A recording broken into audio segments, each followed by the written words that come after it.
Muito boa tarde, pessoal. Vou esperar aqui a galera entrar. Esperar uns minutinhos. Livezinha semanal, na verdade live diária, né? Todos os dias temos lives. Segunda, quarta e quinta temos lives às 18 horas. E terças e sextas nós teremos lives às 13 horas. Todos os dias tem live neste perfil. E todos os dias a gente vai falar um pouquinho de nutrição e de suplementação. E hoje eu vou falar de um caso. Na verdade, não de um caso, mas vou pegar uma situação e vou destrinchar isso como um caso. Vou até comentar aqui. Vamos lá. Vamos falar de suplementação em bariatricados. Olha que assunto top. Me fala aí se você conhece alguém que fez cirurgia bariátrica. Deixa eu ver se eu consigo fixar esse comentário para que todos saibam o que eu vou falar, não é? Então, vou esperar mais uns minutinhos. E vamos falar de suplementação em bariatricados. Estou vendo que a Mari tá aí. A Maíra pode até falar disso comigo. E Mar, se você quiser entrar na live pra gente bater esse papo, você vai ser muito bem-vinda, viu? Então, se você quiser entrar comigo nessa live pra gente bater um papo sobre isso, vai ser muito 10. Certo? Certo, ragazzi? Vamos lá. Deixa eu falar uma coisa pra vocês. Primeiro de tudo, acho que todo mundo aqui me conhece, mas vale a apresentação, né? Eu sou a Daniela Mazzucco, eu sou nutricionista, eu sou especialista em ajuste metabólico através dos nutrientes e nesse perfil eu ensino nutricionistas a serem diferenciados utilizando suplementação como ferramenta. Então, eu já falei aqui algumas vezes, venho falando disso há muitos anos. Nutricionista tem como ferramenta de trabalho, ou como obrigação, na verdade, de trabalho. Ah, então fechou, Má. Depois eu vou te chamar então no particular pra gente combinar uma live. Vai me ouvindo e depois você me manda suas considerações pra gente fazer uma live juntas, tá? A Má trabalha no HC e vai ser muito bacana bater um papo com ela, então eu espero vocês aqui, inclusive quando a Maíra tiver disponível para bater esse papo com a gente. De qualquer maneira, voltando, né? Eu sempre falei que nutricionista tem como objetivo de trabalho, né? Qual é o trabalho do nutricionista? O trabalho do nutricionista é ajustar os nutrientes na vida do indivíduo, na vida do paciente. Essa é a função do nutricionista. A alimentação é uma das ferramentas, o alimento é uma das ferramentas que o nutricionista tem para fazer esse trabalho, certo? Então é muito importante que a gente não ignore o fato de que a gente pode e muitas vezes a gente deve suplementar o paciente. Por quê? Porque eu preciso fazer esse ajuste de nutrientes de modo mais intenso, em horários específicos, com uma forma química específica. Por quê? Porque eu preciso levar em consideração a necessidade dele por conta de uma alteração metabólica pontual, por conta de uma doença em curso, por conta de uma deficiência crônica daquele nutriente que foi adquirida ao longo da vida, foi desenvolvida ao longo da vida. Então, é importante que a gente saiba que a gente tem essa ferramenta e essa ferramenta deve ser utilizada. Eu vou fazer uma observação aqui, vocês vão escutar uns barulhinhos de fundo, tipo... São meus cachorros, tá? Então, quem me acompanha aqui sabe que eu tenho 2 bulldogs e eles respirando já fazem barulho. Imagina eles brigando pelo mesmo brinquedo, tá bom? Então, já fica aí a minha observação, né? Então, desconsiderem as fungadas de fundo, foquem em mim, foquem na mensagem, tá bom? Então, pensando nisso, eu também sempre chamo a atenção dos nutricionistas que muitos profissionais de saúde utilizam a suplementação como uma ferramenta de diferenciação profissional. Ou seja, eu já sou bom, mas eu sou melhor porque eu prescrevo suplemento. Né? Então é um plus do trabalho. Quando na verdade o nutricionista não só deveria usar isso como plus, como uma ferramenta realmente para diferenciá-lo, mas como uma das ferramentas que ele tem para realmente tratar o paciente, tá? Nós somos os profissionais que lidam com a base, nós somos os profissionais que trabalham com a base, e a base é o funcionamento metabólico, e o nosso funcionamento só acontece com o nutriente. Então isso é importante, tá? E por que eu trouxe o bariatricado para o assunto de hoje? Por vários motivos. Primeiro, porque hoje de manhã eu acabei batendo papo com um, e esse assunto está sempre voltando, tá? Então, vale lembrar o seguinte: todas as minhas lives, elas requerem um pouco de atenção, né? Então, é importante que você tenha um pouco de atenção aqui, mesmo que você não consiga focar e anotar. Fica com a escuta um pouco mais ativa que vai valer a pena, tá? Uma outra coisa, se você tá com tempo, se você tá me assistindo entre uma consulta e outra, se você tá me assistindo enquanto você toma um café, tá esperando alguém, enfim, tenta fazer anotações porque vai valer a pena também, tá? E eu trouxe o bariatricado hoje porque o paciente bariatricado, né, a pessoa que fez cirurgia bariátrica, ela tem um objetivo. O objetivo de quem faz cirurgia bariátrica é emagrecer, né, reduzir o peso, mas reduzir a concentração de gordura do corpo, né, a quantidade de gordura corporal. Por quê? Porque chegou-se a um diagnóstico de que, uma situação de que a obesidade, o excesso de peso, o excesso de gordura corporal está trazendo prejuízos metabólicos que podem acelerar a morte desse indivíduo. Então, por conta do excesso de peso, por conta do excesso de gordura corporal, a gente acaba desenvolvendo outras doenças, como diabetes tipo 2, como dislipidemia, né, alterações do colesterol e das suas frações e do triglicérides, hipertensão, depressão, entre outras coisas, né? Gota e por aí vai.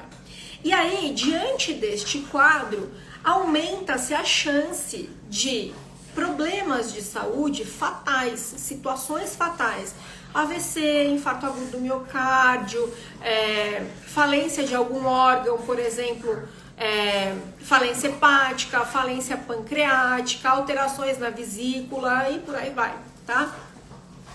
Infertilidade, esterilidade, disfunção erétil, né? Endometriose, síndrome do ovário policístico, hipotireoidismo e até alguns tipos de câncer. Então, dentro deste cenário, uma das opções, depois de várias tentativas de redução de peso e redução de gordura corporal, participar a intervenção cirúrgica de redução do estômago. Por quê? Reduzindo o estômago, a gente reduz a capacidade de volume. Então, se eu reduzo a capacidade de ingestão alimentar do indivíduo, parte-se do princípio que eu reduzo a sua obtenção calórica.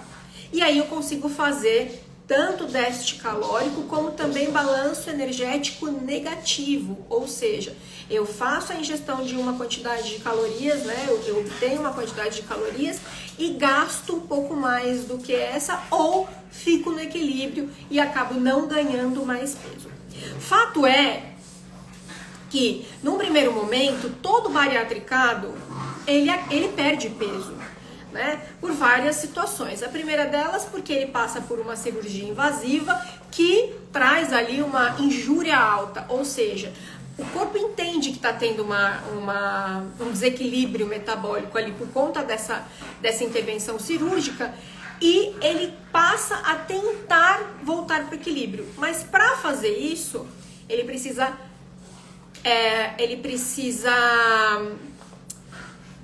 manejar, né? Ele precisa recrutar substrato celular, que na grande maioria das vezes, na grande maioria das vezes não, né? Em todas as vezes, são aminoácidos derivados do nosso músculo, né? Nosso músculo é nosso maior estoque de aminoácidos, de proteína, tá?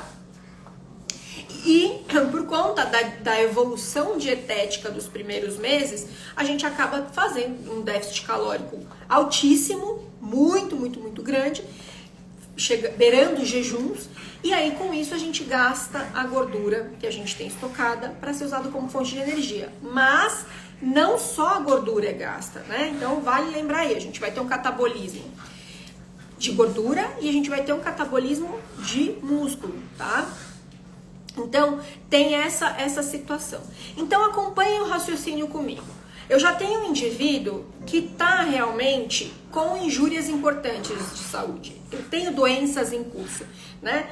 Então, antes de fazer a cirurgia bariátrica, eu tenho de fato uma doença ou mais de uma doença em curso ali. Geralmente mais de uma, né? A obesidade é uma, depois a gente tem as associadas, diabetes, hipertensão, alterações hepáticas, né? Esteatose e tudo mais. Então, isso faz com que eu já tenha uma demanda metabólica extremamente aumentada. Eu sempre falo aqui no meu perfil que muitas vezes a deficiência nutricional, a necessidade de suplementação, ela vem por conta de uma demanda metabólica aumentada. Se eu estou recrutando mais de algum órgão ou de algum sistema, automaticamente eu vou precisar de mais nutrientes para esse órgão ou esse sistema funcionar. Isso é natural, tá? E vejam, eu não falei aqui calorias, eu falei nutrientes, eu falei de vitaminas e minerais, tô falando de glicose, né, de carboidratos, tô falando de aminoácidos e de gorduras específicas. Então eu vou ter uma demanda metabólica aumentada, porque eu tô com o sistema trabalhando mais rápido, de modo mais potente, por isso eu preciso de mais nutriente para ele funcionar. E aí, muito provavelmente, eu já não atendo isso com a alimentação, porque afinal de contas, uma alimentação incorreta, um comportamento alimentar pouco nutritivo, faz com que eu tenha desequilíbrios metabólicos que me levam ao desenvolvimento de doenças, incluindo a obesidade, certo? Então eu tenho dois problemas acontecendo. Primeiro, eu não ofereço para o meu corpo a quantidade de nutrientes que ele precisa para funcionar. Eu já tenho uma deficiência. A segunda deficiência é a demanda aumentada. Eu tenho uma necessidade aumentada por conta dessa doença que já foi instalada, já está desenvolvida ali, já está em curso. Então eu tenho uma necessidade duas vezes maior. Quando eu parto, e aí eu tenho o uso de medicamento, né, que agrega aqui. Então eu já tenho a doença em curso, aí eu uso medicamento e a farmacocinética, o metabolismo do medicamento também vai exigir de órgãos específicos, demandando mais nutriente. E aí, quando eu parto para a cirurgia bariátrica, que eu reduzo a minha capacidade gástrica, que vou reduzir o volume, eu acabo por restringir a ingestão de alimentos. Então, pensa, o trato gastrointestinal, ele trabalha por comunicação. Eu ponho comida na boca e mastigo. A mastigação é a primeira etapa da digestão, que é a digestão mecânica, né? Com os dentes a gente vai quebrar os alimentos e a gente tem a primeira etapa da digestão enzimática, através da saliva, que vai colocar ali enzimas e tudo mais, até com ação bactericida para que a gente não faça a ingestão de patógenos vindos do ambiente. E aí, eu tenho isso reduzido, porque se eu tiver que mastigar muito, eu vou sinalizar o meu trato gastrointestinal que é para saciar mais rápido. Isso, inclusive, é uma das das técnicas que a gente trabalha com quem está mudando o comportamento alimentar é mastigue, mastigue, mastigue, mastigue. Eu preciso que o indivíduo mastigue.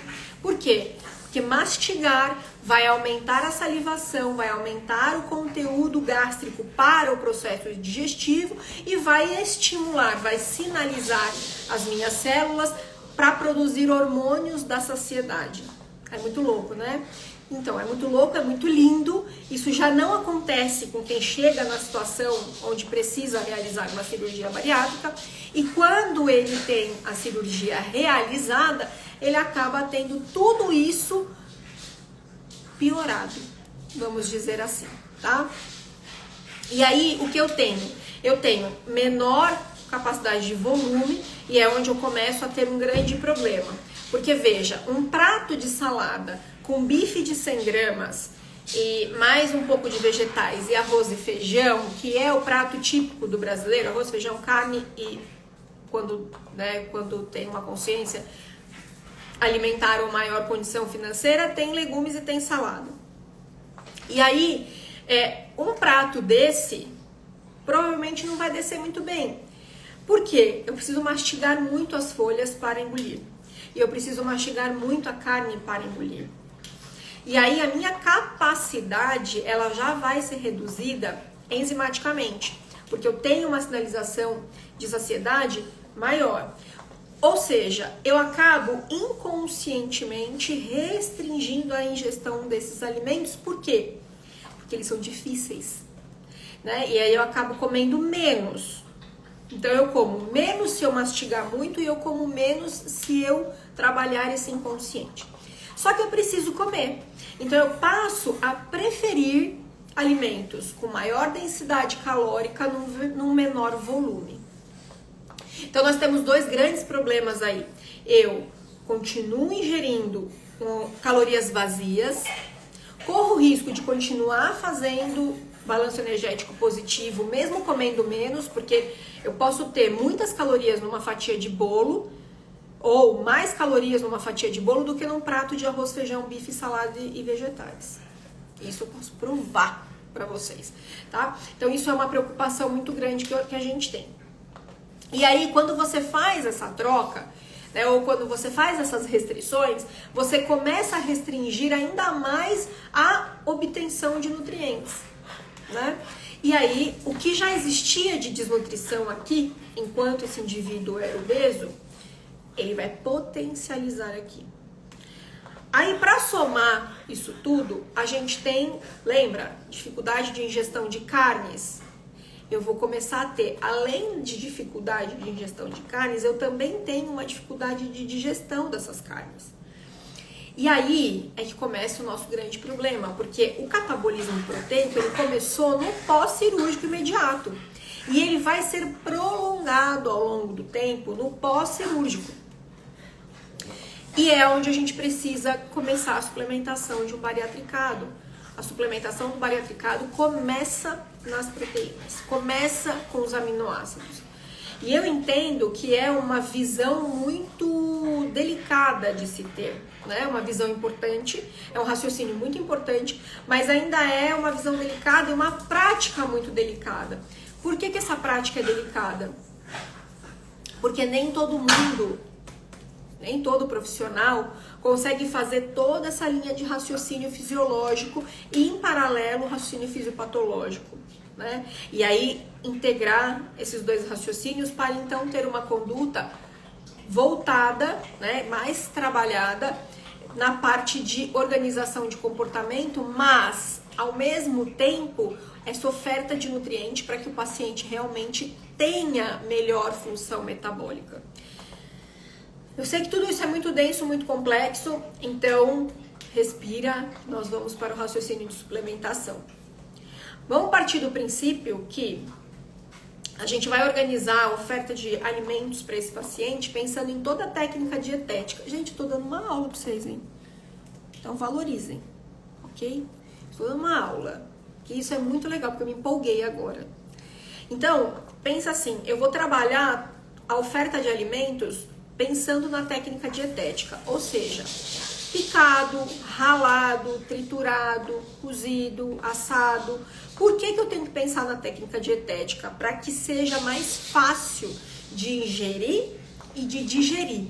Mas não só isso, para que eu consiga colocar numa quantidade importante, num volume, olha só, uma quantidade de alimento importante num volume menor. A gente faz isso com uma eficiência muito grande com sopas e sucos. Então, quando eu faço sopa, eu consigo colocar muitos alimentos, uma quantidade muito grande de alimentos, e eu, pensa numa sopa creme, tá? E eu trituro isso, eu processo isso, então tem muitos alimentos numa quantidade muito pequena, tá? Uma quantidade muito pequena de volume. Então pensa, em 500 ml, 400 ml de sopa, eu consigo colocar muito alimento ali. Que se eu tivesse colocando esses alimentos em pedaços num prato, ficaria muito mais difícil de ingerir, tá? Então, isso é muito importante. Suco é a mesma coisa. O que vale para falar mal do suco, também vale para falar bem do suco. Então, quando eu falo assim,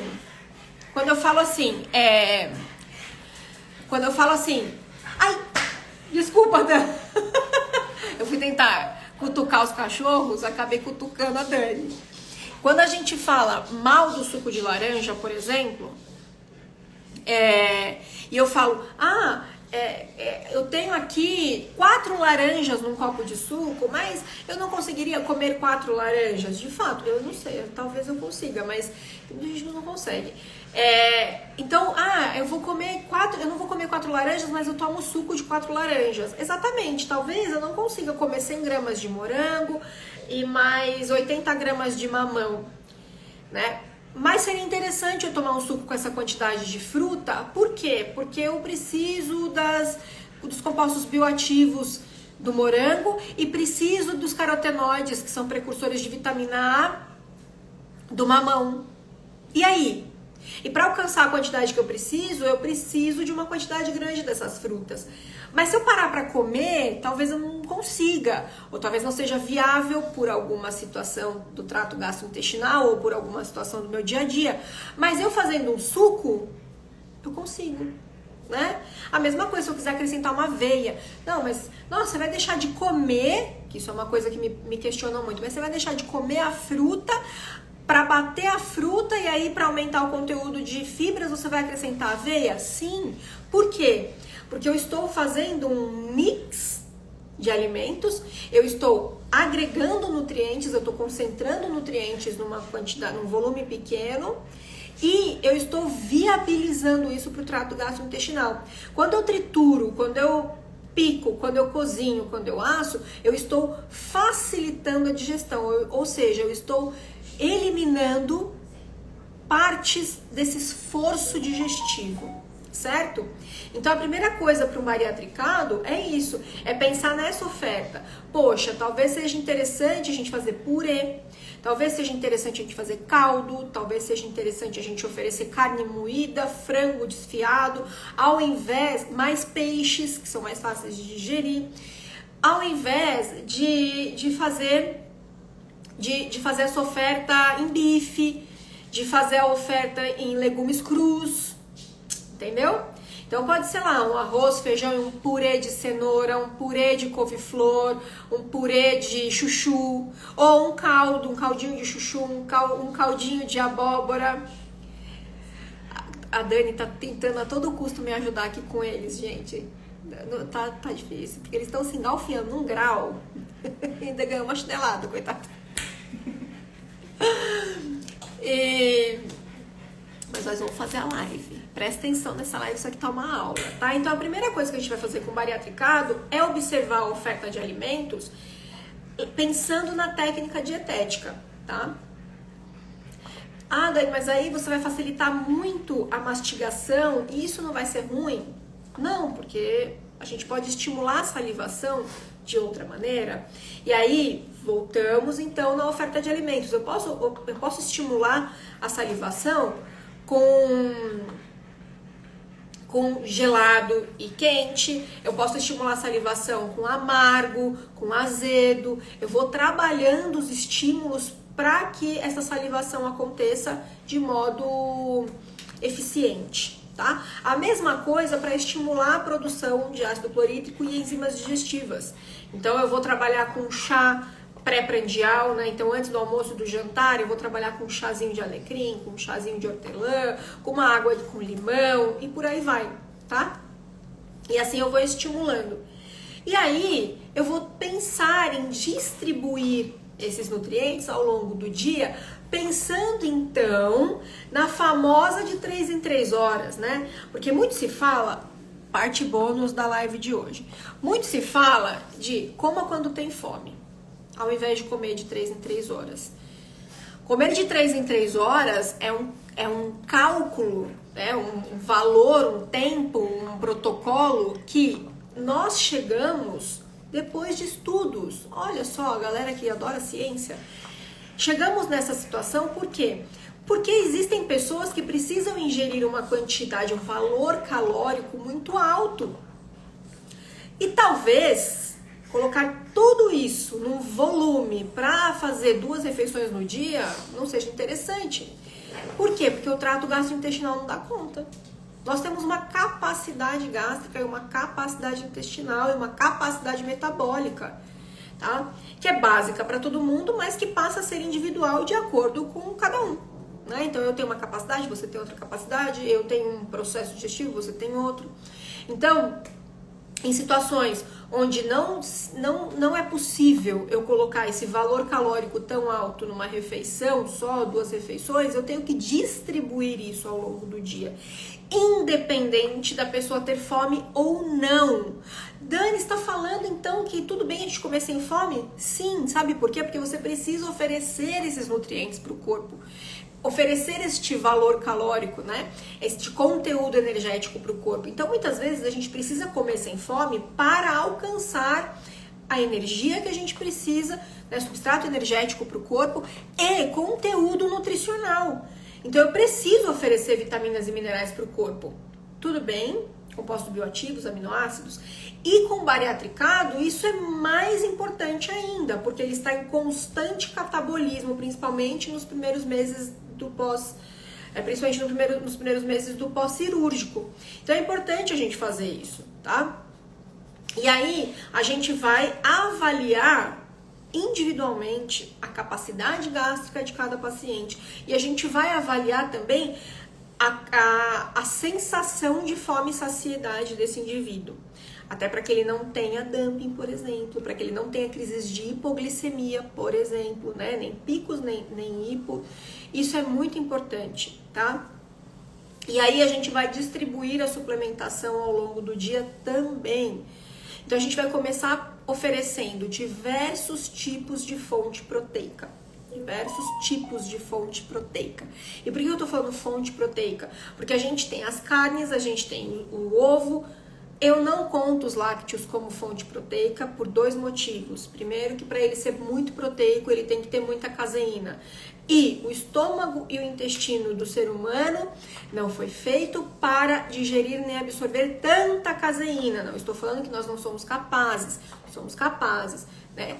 Segundo bônus da live de hoje, tá? Nós também ingerimos leite da nossa mãe, que é mamífero, né? Um animal mamífero.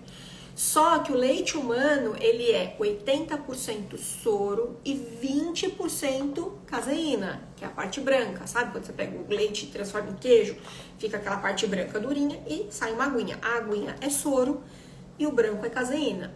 Então, o ser humano tem 80-20, 80 soro, 20 caseína. A vaca, que é o animal que fornece a maior quantidade de leite para o ser humano consumir, e que tem ali a parte química muito próxima da parte química do ser humano, e por isso foi escolhido para substituir o leite humano, né, nos primeiros meses do bebê, ele é 20-80. Então ele tem 20% soro e 80% caseína.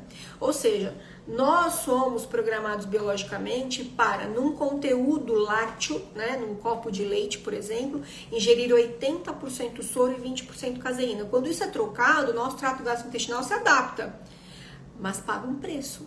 Então é por isso que nós falamos do leite. Pega esse bônus e guarda, ok? Então, para ser proteico, tem que ter muita caseína. Então, eu não gosto de usar o leite como uma fonte proteica para o meu paciente bariatricado, por exemplo, tá? Então, eu uso carnes, carne de boi, carne de frango, carne de peixe, qualquer carne que ele queira comer. Ovos, né? Os ovos, ovo de codorna, ovo de galinha, ovo de pata. E as proteínas vegetais, tanto elas in natura, feijão, grão de bico, lentilha, vagem, ervilha, soja, como também as comercializadas, tá? Industrializadas, na verdade, comercializada fresca também é, mas industrializadas. Soro do leite, proteína vegetal em pó, tofu, tá? Tempê. Então, a gente tem que distribuir isso ao longo do dia. E colágeno? Ai, colágeno não serve pra nada. Então chama meus pacientes bariatricados aqui, vamos conversar com eles. Chama meus pacientes idosos aqui, vamos conversar com eles. Pra gente ver se não serve pra nada mesmo. Então a gente distribui isso ao longo do dia. Então, como eu, Daniela, costumo manejar isso? Eu sempre vou oferecer pro meu paciente bariatricado um pool de vitaminas e minerais garantindo uma média entre a IDR e a UL. IDR, né, que é a recomendação de ingestão diária, tá? Que pra gente é DRI, né? Essa é a recomendação, é o mínimo que o indivíduo saudável deve usar, deve ter de aporte, tá?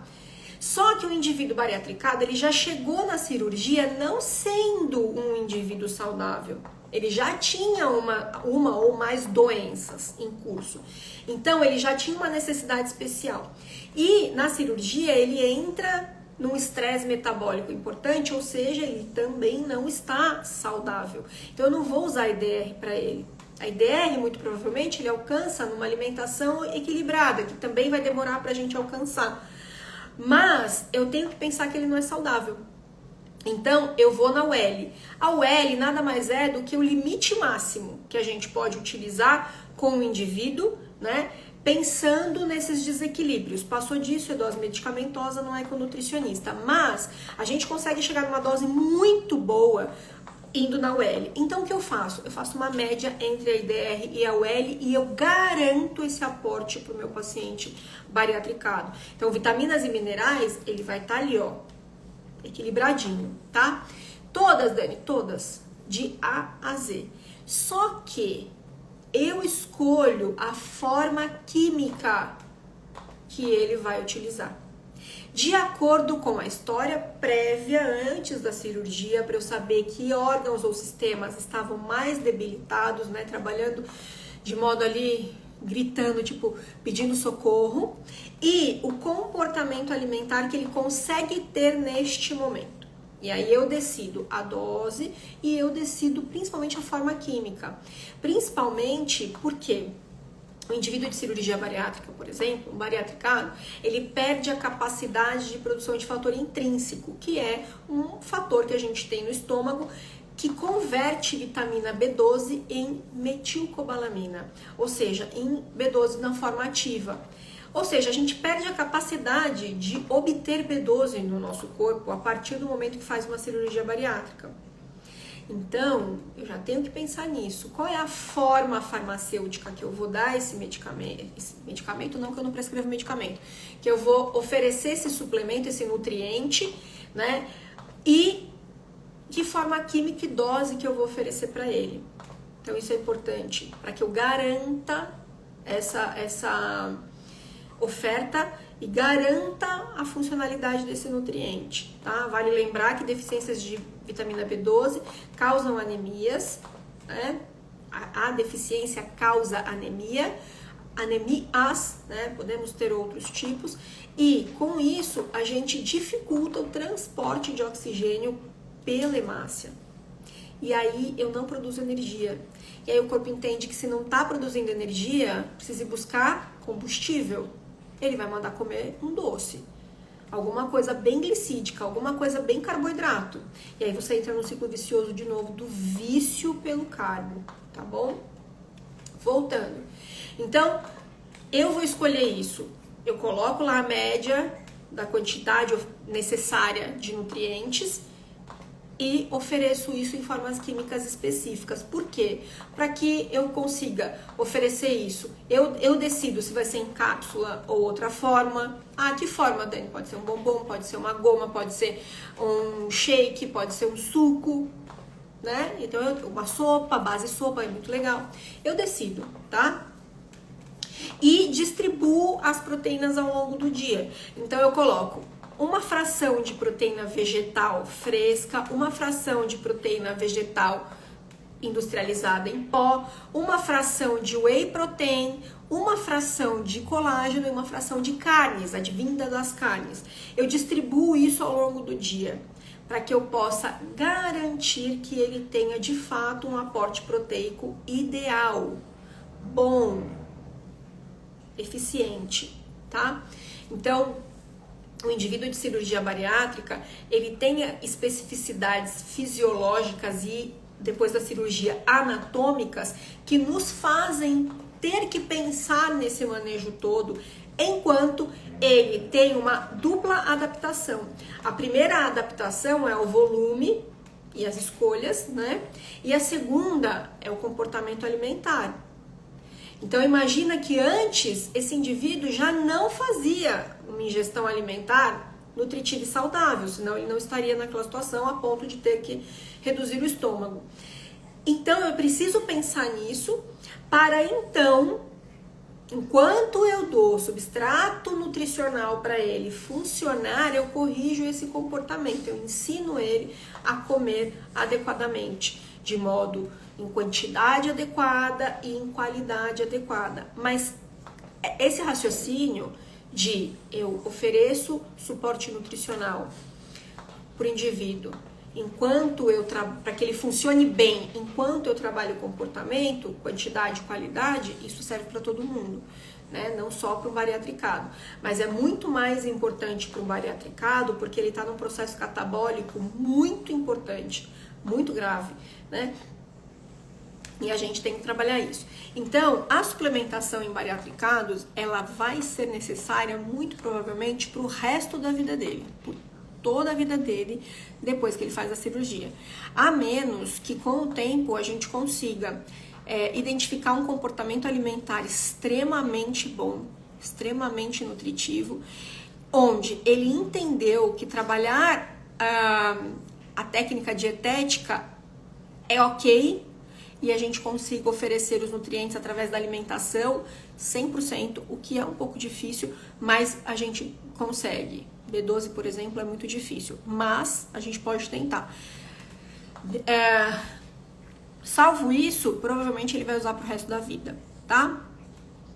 E aí a gente consegue trazer vitalidade para esse indivíduo, longevidade, maior eficiência da função metabólica e tudo de melhor, né? Cabelo bom, pele boa, ereção, libido, redução do quadro de doenças, disposição física, disposição mental, evita desenvolvimento de transtornos mentais como ansiedade, depressão, insônia em todos os estágios.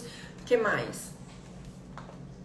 Evita descalcificação de ossos, principalmente da arcada dentária, que é muito comum em bariatricado. O que mais? Funcionamento intestinal, garantia de imunidade, por aí vai. Tudo isso a gente consegue com alimentação e suplementação. Pasme, acredita?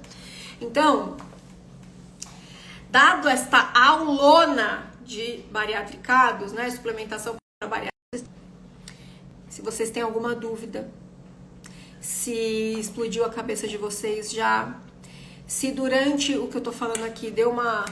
Dani, pensei em alguma coisa... Isso e aquilo, né?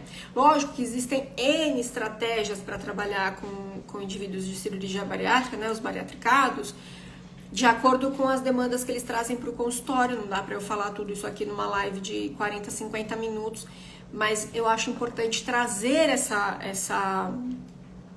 esse assunto aqui por vários motivos. Primeiro, porque o Brasil, se ele já não saiu do ranking, que eu acho que é difícil, o Brasil é o segundo país com o maior número de cirurgia bariátrica do mundo, tá? Então, nós somos, muito provavelmente por consequência, um dos países mais obesos do mundo.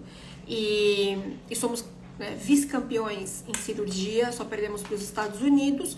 Então, para o nutricionista, é uma realidade diária ter que lidar com o paciente com essa situação física, fisiológica e metabólica. E se não souber trabalhar isso bem com o paciente, vai perder o paciente. Perde o paciente para outros profissionais e perde a oportunidade de exercer o seu trabalho com excelência, um trabalho que é seu mesmo, tá? Então, o nutricionista precisa saber trabalhar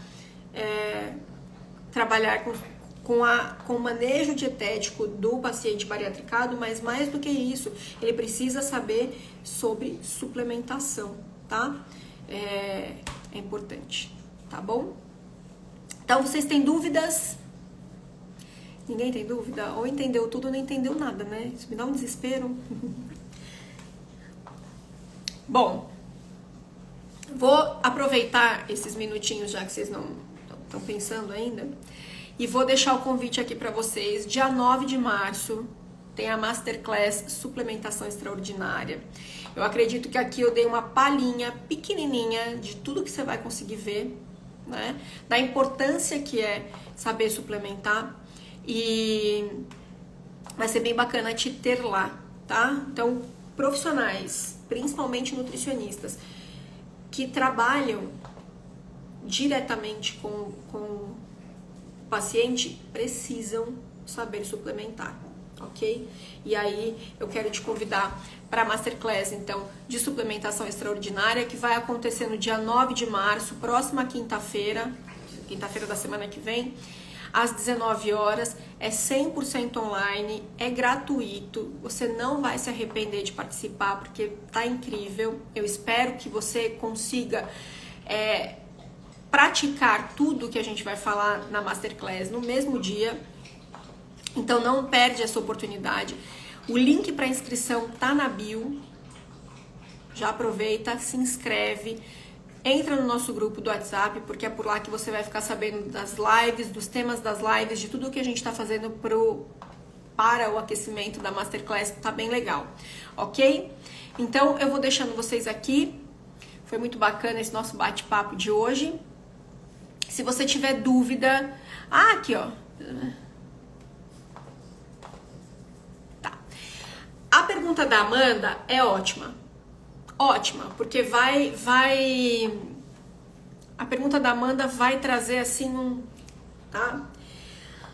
Pensa assim, eu acabei de falar que quando a gente faz a cirurgia bariátrica, a gente perde fator intrínseco, a gente perde a capacidade de absorver a B12 e perde a capacidade de converter B12 em metilcobalamina, que é a forma ativa da vitamina B12. Então pensa assim, eu faço a ingestão dos alimentos, esse alimento precisa ser digerido e precisa passar principalmente para vitaminas, precisa passar por um processo digestivo gástrico e um processo digestivo bacteriano no intestino, ou seja, tem que sofrer fermentação. A partir daí eu vou retirar o nutriente do alimento e converter este nutriente num nutriente na forma ativa. Isso acontece com vitaminas, isso acontece com minerais. E é prejudicado, ambos são prejudicados no quadro de cirurgia bariátrica, tá? E aí, eu tenho a possibilidade de oferecer B12 sublingual ou B12 injetável. Mas para converter isso em forma ativa, eu preciso que o sistema esteja adequado, todo o sistema, ok? Então, como eu processo isso? Eu sempre vou oferecer, tá? Quando eu ofereço B12 sublingual, eu coloco os dois. Eu coloco cobalamina, cianocobalamina, né? E metilcobalamina. Sempre os dois, tá? E quando o paciente já está muito grave, eu encaminho para fazer a injetável no ambiente médico, porque só o médico que pode prescrever, porque a dose é medicamentosa, e como é intramuscular, precisa realmente ser num ambiente médico. Mas mesmo assim, eu faço manutenção com metilcobalamina, tá? Então, na verdade, não tem melhor ou pior, Amanda. O que tem é qual é a necessidade do momento, tá? Então, num pós-cirúrgico imediato, provavelmente eu consiga trabalhar com a B12, as duas formas, né? E eu posso também colocar, por exemplo, uma B12 normal sublingual e uma metilcobalamina oral, tá? É muito bom porque a B12, como é quantidade em micrograma, vem, Joaquim, aqui ó, não teve jeito, tive que chamar ele. Como a B12, a quantidade dela é micrograma, mesmo quando a gente trabalha com L, é micrograma e ela é estável em várias situações, a gente consegue trabalhar ela com várias formas farmacêuticas. Então eu consigo colocar ela numa pastilha sublingual, numa cápsula, consigo colocar em outras formas também. Então é bem bacana, dá pra trabalhar bem. Por isso que eu falo que o nutricionista precisa conhecer isso, tá? Mais alguma dúvida? E aí? Não? Então, gente, eu vou agradecer mais uma vez de vocês terem participado. Vou reforçar meu convite aqui para Maíra. Eu espero que ela consiga participar em breve com a gente. Não esquece, amanhã tem live de novo às 18 horas. Se você ficou com alguma dúvida, se tem algum tema que te interessa muito, me manda um direct, a gente pode trabalhar com esse tema nas próximas lives. Não esqueça, todos os dias temos live aqui. Temos live na segunda-feira, na quarta-feira e na quinta-feira às 18 horas e terça-feira e sexta-feira às 18 horas. As lives das terças e das sextas também são transmitidas no YouTube e a transmissão do YouTube também fica fácil para você participar comigo no chat. E aproveito para vocês conhecerem meu canal do YouTube também, Dani Mazzucco, corre lá, dá para me achar rapidinho, tem bastante material lá já. E não se esqueçam de se inscrever para a Masterclass de Suplementação Extraordinária na quinta-feira, dia 9 de março, às 19 horas, tá? E não esqueça, nesse perfil eu ensino nutricionistas a serem profissionais diferenciados utilizando a suplementação como ferramenta. Beijo para vocês, até amanhã.